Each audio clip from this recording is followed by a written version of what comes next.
ইরানের রাজধানী তেহরানে ইসরায়েল যুক্তরাষ্ট্রের যৌথ হামলার পর যুদ্ধের দামামা বেজে উঠেছে পুরো মধ্যপ্রাচ্য জুড়ে। ইরানের সর্বোচ্চ নেতাকে হত্যার জেরে গোটা অঞ্চল জুড়ে ছড়িয়ে পড়েছে সংঘাতের আগুন। তেহরানের পাল্টা ক্ষেপণাস্ত্র হামলায় উপসাগরীয় বিভিন্ন দেশও ব্যাপক রোষানলে পড়েছে। বিশ্লেষকদের আশঙ্কা, সামান্য ভুল পদক্ষেপে এই সংঘাত আঞ্চলিক সীমা ছাড়িয়ে বিশ্বযুদ্ধে রূপ নিতে পারে।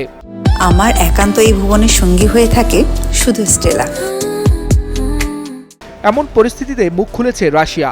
দেশটির নিরাপত্তা পরিষদের উপপ্রধান এবং প্রেসিডেন্ট ভ্লাদিমির পুতিনের ঘনিষ্ঠ মিত্র দিমিত্রি মেদভেদেভ বলেছেন, তৃতীয় বিশ্বযুদ্ধ এখনও শুরু হয়নি। তবে যুক্তরাষ্ট্রের প্রেসিডেন্ট ডোনাল্ড ট্রাম্প যদি তার বর্তমান আগ্রাসী নীতি অব্যাহত রাখেন, তাহলে যে কোনো মুহূর্তে তৃতীয় বিশ্বযুদ্ধ শুরু হতে পারে। মেদভেদেভের দাবি, ইরানে হামলার মধ্য দিয়ে যুক্তরাষ্ট্রের আসল রূপ উন্মোচিত হয়েছে, আর তার এই মন্তব্য নতুন করে বৈশ্বিক কূটনীতিতে আরও উত্তেজনা বাড়িয়ে দিয়েছে। বিশ্লেষকদের মতে, যুক্তরাষ্ট্র, ইসরায়েল, ইরান ও উপসাগরীয় দেশগুলোর দ্বন্দ্ব যদি দ্রুত নিয়ন্ত্রণে না আসে, তাহলে তা বিশ্ব রাজনীতিতে ভয়াবহ মোড় নিতে পারে।